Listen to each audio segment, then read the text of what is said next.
Welcome to Marlene's Atelier. In today's lesson, I'm going to be showing you a time-honored tailoring technique called mark stitching.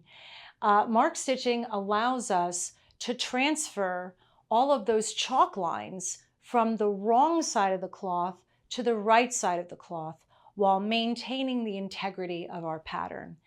And they're really fun and easy to do. So stick around because that's what's happening in the atelier. So let's get into some mark stitching, and there's a few caveats about this technique that I want to share with you so that you're successful with it right out of the gate, okay? The very first thing is if you look at a line like this is our undersleeve, okay? And this line right here, it's a pretty long line. So when we're mark stitching longer lines, we can leave more space in between each mark stitch, okay? And the shorter the line, the closer you want your mark stitches together. If you have a horizontal and a vertical line that cross, such as here and here and here and so forth, you want to make sure that you have a horizontal and a vertical mark stitch there as well, all right? And then finally, when you're doing the actual mark stitch itself, each thread length on either side of the stitch should be about 1 centimeter long, okay? And the space in between the mark stitch should be about 1/2 centimeter. So the shorter you leave your stitch and the closer it is together, the less likely it is that they're going to fall out, all right? So those are the few caveats about the technique that I wanted to share with you before we jump in, okay? Also, when you're working with mark stitching, you want to use a basting needle, which is a little bit bigger so that you can move a little bit quicker, all right? And you're going to use basting thread that is on the double. So I've doubled this up. You don't have to knot it. Don't do that, all right? Okay. So let's get started here in doing our mark stitches. What I usually do is I work down the longest part first, okay? So here along the back of the undersleeve where we have this 3.5 or 3 centimeters of inlay that we left, okay? Also, really quick, one other note is leave your pins in. Don't take your pins out because you took all that time if you were working on a stripe or a plaid to match the plaid or the stripe perfectly. And so we want to make sure that our cloth continues to match perfectly when we start doing our mark stitches, okay? All right, so our first stitch here, if you can see, here's where I left about 1/2 centimeter in between the stitch, okay? And now I'm just going to come down 2 or 3 centimeters and I'm going to do my next stitch. All right, so I'm going to do like 3 or 4 stitches here, and then I'm going to cut them. Okay, and what I'm doing is anywhere on my cloth where there is a chalk line, okay, is where I'm going to mark stitch. All right, so here I'm going to use my scissors to hold the cloth for me while I pull my stitches and make this one here at the end 1 centimeter, okay? Then I'll come on the other side of it and cut another centimeter. And then I'll pull this and I'll leave 1 centimeter here and cut 1 centimeter. So it's a very nice little rhythm that you can get into of leaving 1 centimeter, cutting 1 centimeter, et cetera, et cetera. Okay? And we just continue doing the same thing, making sure that we're marking all of the chalk lines. Okay? Now here, this is a pretty light piece of cloth. You can always use a weight if you find that your cloth is raveling up on you. All right, so here, when I come across now, I've got my balance line here at my elbow. And so I want to make sure that I'm leaving a horizontal stitch there. And when I come back up the cloth the other way, I'll leave another stitch crossing that. All right, so it's pretty straightforward.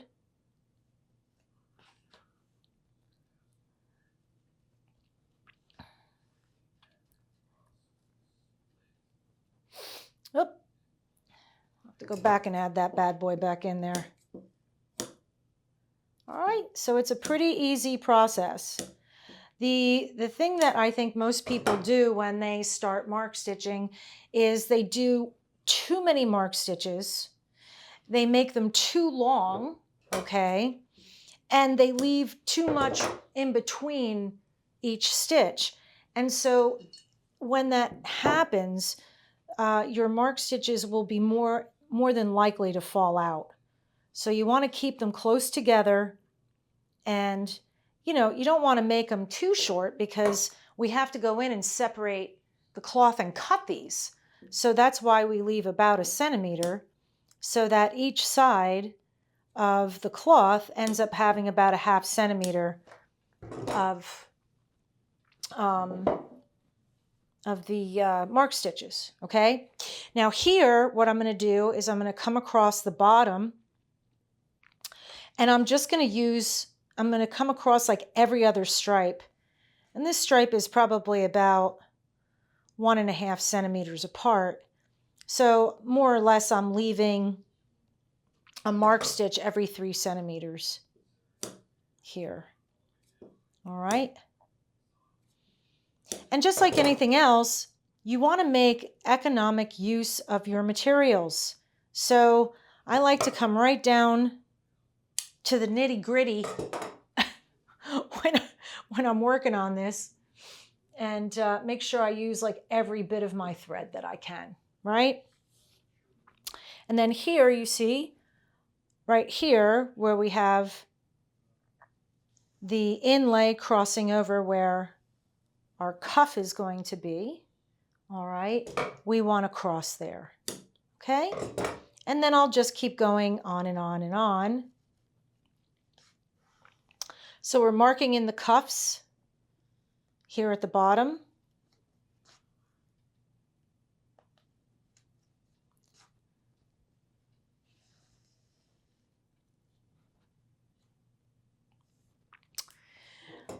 Oh, I skipped.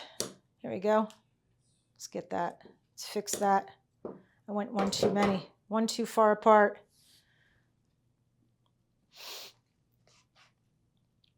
Also, it's really important when you're mark stitching or doing any sort of hand tailoring that you wear your tailor's thimble.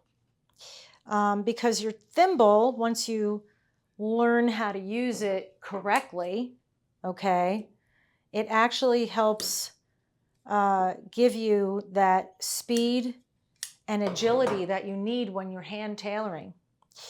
I call it my little superhero for my finger. He's my superhero companion. And if you're not sure how to use a thimble, I actually have, I think, a couple of videos that you can go check out. My playlist is called Atelier in a Minute. So those are some shorter videos that you can go check out. And I'll actually be introducing some more here in the near future on hand stitches.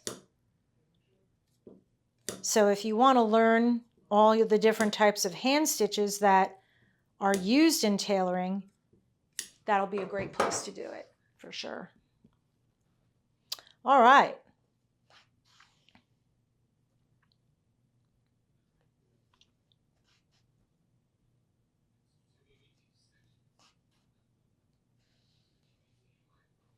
We'll just come all the way across here. So you can see it doesn't take a whole, it's not a terribly difficult thing to do, mark stitching, but it is really important because this is what is going to transfer our pattern from the wrong side of the cloth to the right side of the cloth and maintain all those really important details that we need, such as our balance lines, where our cuffs are going to be, pockets, darts, inlays, right? So another really important thing to note here is that this chalk line and this chalk line, right? They actually represent a raw edge. This is a raw edge here where these mark stitches are, all right? And so when we go to put this sleeve together, we're actually going to treat it as such, and we'll come back our 1 centimeter seam from that raw edge. So we do not sew on that chalk line. There's a 1 centimeter seam that's already included in that.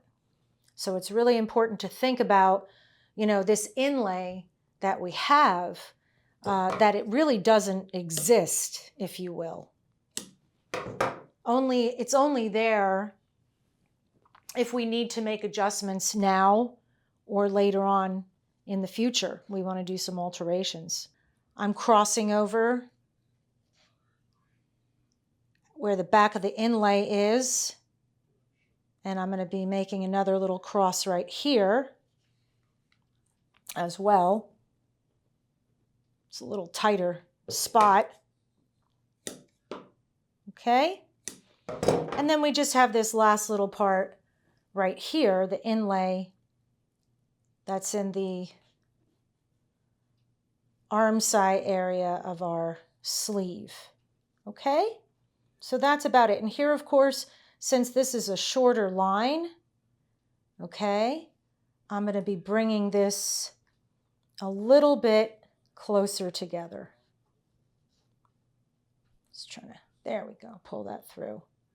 So I'll keep these stitches a little closer together here. All right.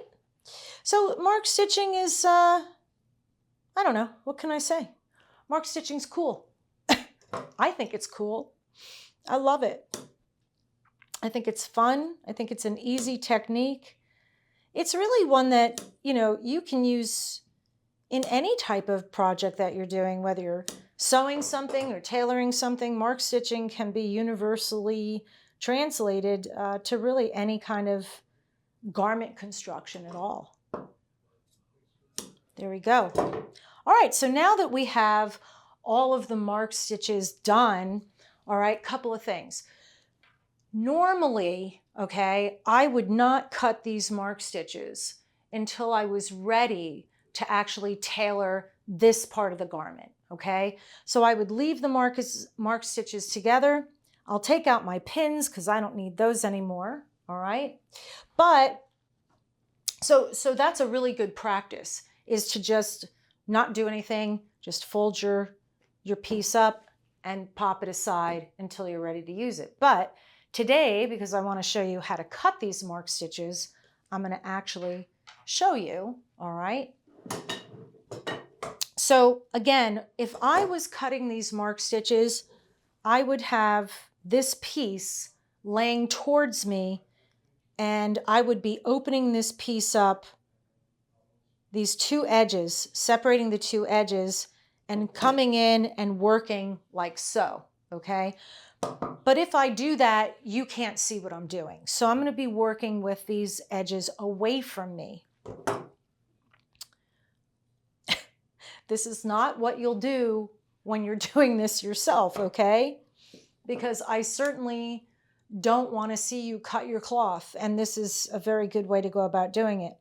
But I'm a professional, or at least I pretend to be on TV. All right, so what we're going to do, this technique now, is what we're doing is we're opening the cloth and we're separating it, and we're using not only our hands to do that, but we're also using our scissors, okay? And so here, I'm going to open it up, I'm going to find my stitches, and I'm going to snip, okay? And so here you can see, I'm opening this up enough so that I'm transferring most of the length that I just put in for that mark stitch to the right side of the cloth, okay? You see that? So here, and then I'm going to divide it between the two pieces. So you can see I'm leaving about a 1/2 centimeter here and then dividing that. And I'm just going to work my way right down the back of the undersleeve, okay? And I'm going to be really, really careful when I get to a place where I've got a cross, like right here, okay, that I don't get the cloth involved in my cut, because that would be very bad. You don't want to cut your cloth, okay? So again, this is not a difficult process. You just have to be a little careful. See right here, I've got 4 little crosses, and I don't want to get my cloth in the way. So I'll open that up like so, okay? And then just like you mark stitched, you would just work your way around the pattern. So here, I'm going to work all of these horizontal lines, okay? So we'll do it like this again so you can see what I'm up to over here. So I'm going to open that. Okay. Again, I'm using my scissors and my hands to open and snip these. And obviously this is a lot easier to do when it's facing, it's facing you. This is a little hard because my cloth is raveling up a little bit. Okay? So I think you get the idea. But I also want to get this cut so that you can see how nicely these mark stitches kind of come through. And really, again, you don't need hundreds of mark stitches. You can see very clearly where our cuff is, where the inlays are, balance lines, so forth and so on. Here's our elbow, here and here. So we'll just separate those nicely. All right. And then here, as we get to the top, we have our lovely little arm side area here as well. Okay. So very gently come through. If I was actually working with this towards me, I would have a much smoother sort of flow to this than I do here, okay? So it's more of a, because it's right there, you just, so when you go to attempt to do your mark stitches, I think you'll find that it'll be a little bit smoother for you when it's facing you, okay? So here we have our beautiful, beautiful sleeve. And, it's always a good idea to put an X on the wrong side of your cloth so that you don't get them mixed up, okay? Some cloth, it's very easy to see. You can be like, oh, I can tell that that's the wrong side. Maybe the pattern's a little duller, but let's not chance it. So we put a nice clean X on the wrong side, and then we have the right side. And we're all ready to go. So that is mark stitching. I hope that you use this, this method in the next sewing project that you're working on. Thank you for joining me in the atelier today. In my next lesson, I'm going to begin shaping the foundation of the beautiful swing coat by bringing together the body canvas, the chest canvas, and the damet, and start giving the structure and shape that will help support our coat. You won't want to miss it, so I look forward to seeing you next time in the atelier.